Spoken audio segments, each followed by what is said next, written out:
So hi everyone. Today's our first class is introduction of Microsoft Office. ఈ రోజు ఏం చేస్తున్నామంటే ఏం నేర్చుకుంటున్నామంటే మైక్రోసాఫ్ట్ ఆఫీస్ అంటే ఏంటి, మైక్రోసాఫ్ట్ ఆఫీస్ ని ఏ విధంగా యూజ్ చేస్తాం, అందులో మోస్ట్ గా యూజ్ చేసే అప్లికేషన్స్ ఏంటని ఈ రోజు క్లాస్ లో మనం నేర్చుకోబోతున్నాం. సో మైక్రోసాఫ్ట్ ఆఫీస్ అంటే ఏంటి, మైక్రోసాఫ్ట్ ఆఫీస్ అంటే ఏంటంటే it is a group of applications. Okay, Microsoft Office shortcut లో ఎంఎస్ ఆఫీస్ అని కూడా పిలుస్తాం మనం. ఓకే, మైక్రోసాఫ్ట్ ఆఫీస్ లో ఇంపార్టెంట్ అప్లికేషన్స్ 3 ఉంటాయమ్మా. అవి ఏంటంటే first what is Word, and second is the Excel, and third one is the PowerPoint. So now we're going to learn about the importance of MS Word, Excel, PowerPoint. Okay, it is very useful in our real life, and this tutorial is best for the perfect for the beginner students and job seekers. Okay, so we are moving to the what is the interference and why, how the icons in the Microsoft Office we can find.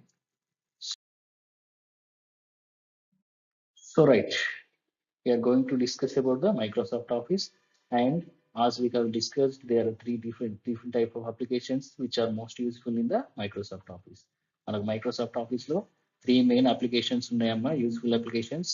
అవి ఏంటంటే first ఏంటంటే Word, Microsoft Office Word, okay, Excel and PowerPoint.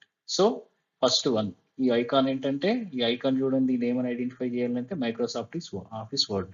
Okay, this is second one is Microsoft Office Excel, and the third one is Microsoft Office PowerPoint.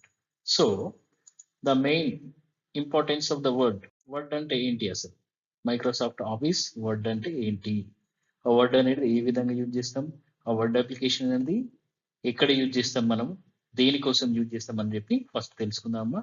First we're going to discuss about Microsoft Office Word. Microsoft Office Word అనేది documents create చేసే applications. ఓకేనా, documents అంటే example letters కానీ, resumes కానీ, application forms కానీ, question paper కానీ, letterheads కానీ, pamphlets కానీ, బ్రౌచర్స్ కానీ, ఇవన్నీ మైక్రోసాఫ్ట్ ఆఫీస్ వర్డ్ లో క్రియేట్ చేస్తాం మనం. ఓకే, అటువంటి డాక్యుమెంట్స్ క్రియేట్ చేయడానికి మనం ఎంఎస్ ఆఫీస్ లో యూజ్ చేసే application Microsoft Office Word. Okay, ఈ వర్డ్ తో మనం different types of documents create చేస్తాం. సో డిజిటల్ గా ఈ రోజుల్లో ఉంటే ఏంటంటే మనం ప్రతి ఒక్క డాక్యుమెంట్ ఎప్పుడైనా కానీ ఏం చేయాలి, ఈ రోజులలో మనం పేపర్ వర్క్ ఏం చేయట్లేదమ్మా, పేపర్ వర్క్ అండ్ పెన్ తో ఏం రాయట్లేదు, ప్రతి ఒక్క డాక్యుమెంట్ కూడా డిజిటల్ గా క్రియేట్ చేస్తున్నాం. ఓకేనా, డిజిటల్ గా క్రియేట్ ఎందుకు చేస్తున్నాం అంటే ఈ పేపర్స్ అనేటి అప్పుడొకప్పుడు మనం పార్సెల్లో కొరియర్ ద్వారా పంపించేవాళ్ళం అప్లికేషన్స్, బట్ ఈ డిజిటల్ అప్లికేషన్స్ వచ్చిన తర్వాత మనం ఏం చేస్తున్నామా, వీటిని ఈమెయిల్స్ ద్వారా ఎలక్ట్రానిక్ మెయిల్ ద్వారా ఎప్పటికప్పుడే డాక్యుమెంట్ ని క్రియేట్ చేసుకొని పంపించడానికి వీలుంటుంది. కాబట్టి మనం ఇప్పుడు ఎటువంటి అప్లికేషన్ యూజ్ చేస్తున్నాం, డిజిటల్ అప్లికేషన్స్ యూజ్ చేస్తున్నాం. సో అటువంటి డిజిటల్ డాక్యుమెంట్స్ క్రియేట్ చేయడానికి మనం యూజ్ చేసే అప్లికేషనే Microsoft Office Word. Okay, so next why we are using Excel అంటే ఏంటి అసలు. సో మైక్రోసాఫ్ట్ ఆఫీస్ ఎక్సెల్ అనేది దేనికోసం యూజ్ చేస్తాం మనం, మెయిన్ గా క్యాలిక్యులేషన్ చేయడానికి, డేటాబేస్ షీట్స్ క్రియేట్ చేయడానికి యూజ్ చేస్తామమ్మా. ఇప్పుడు ఏంటంటే ఒక స్కూల్ ఉంది, స్కూల్లో స్టూడెంట్ డేటాని ఒక దగ్గర స్టోర్ చేయాలి, వాళ్ళ ఇన్ఫర్మేషన్ ని, వాళ్ళ ఫీజ్ క్యాలిక్యులేషన్స్ ని, వాళ్ళ రిజల్ట్ కాపీస్ ని, వాళ్ళ అటెండెన్స్ ని ఒక దగ్గర మెయింటైన్ చేయాలంటే అటువంటి రికార్డ్స్ మెయింటైన్ చేయడానికి యూజ్ చేసే అప్లికేషనే మైక్రోసాఫ్ట్ ఎక్సెల్. ఈ ఎక్సెల్ ఏంటంటే మెయిన్ గా మనం క్యాలిక్యులేషన్ పర్పస్ లో యూజ్ చేస్తాం. ఓకేనా, అందులో డిఫరెంట్ టైప్స్ ఆఫ్ ఫార్ములాస్ ఉంటాయమ్మా, లాజికల్ ఫార్ములాస్ ఉంటాయి, అంటే టోటల్ గా మ్యాథమెటికల్ పర్పస్ లా ఇంజనీరింగ్ ఫార్ములాస్ ఉంటాయి, సైంటిఫికల్ ఫార్ములాస్ ఉంటాయి, ఓకే, స్టాటిస్టికల్ ఫార్ములాస్ ఉంటాయి, ఇటువంటి డిఫరెంట్ టైప్స్ ఆఫ్ ఫార్ములాస్ ఉంటాయి, ఫంక్షన్స్ ఉంటాయి. ఫార్ములా అంటే మనం ఎప్పుడైనా క్యాలిక్యులేషన్ చేసినప్పుడు 1+2+3 అని చెప్పేసి దాన్ని ఫార్ములా అంటాం.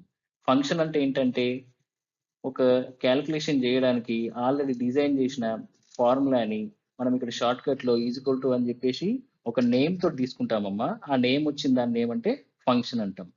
అట్లా మనకు డిఫరెంట్ టైప్స్ ఆఫ్ ఒక 101 ఫంక్షన్స్ ఉంటాయమ్మా ఎక్సెల్ లో.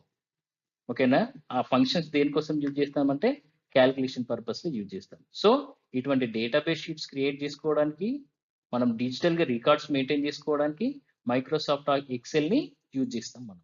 ఓకేనా? It is the importance of Microsoft Excel. So next we are moving to the topic PowerPoint. So now what is Microsoft Office PowerPoint? అసలు పవర్ పాయింట్ అనేది దాన్ని దేనికోసం యూజ్ చేస్తాం?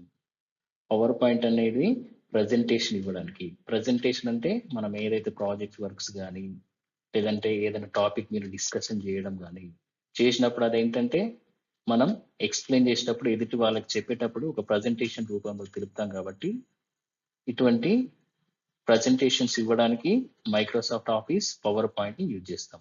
ఓకేనా? ఈ పవర్ పాయింట్ తోటి పవర్ పాయింట్ తోటి ఏం చేస్తామంటే స్లైడ్ షో చేస్తాం, different type of animations use చేస్తాం, ట్రాన్స్మిషన్స్ యూజ్ చేస్తాం. అంటే మనం ఆ టెక్స్ట్ కి మూవ్మెంట్ ఇవ్వడం అనిమేషన్స్ అంటే.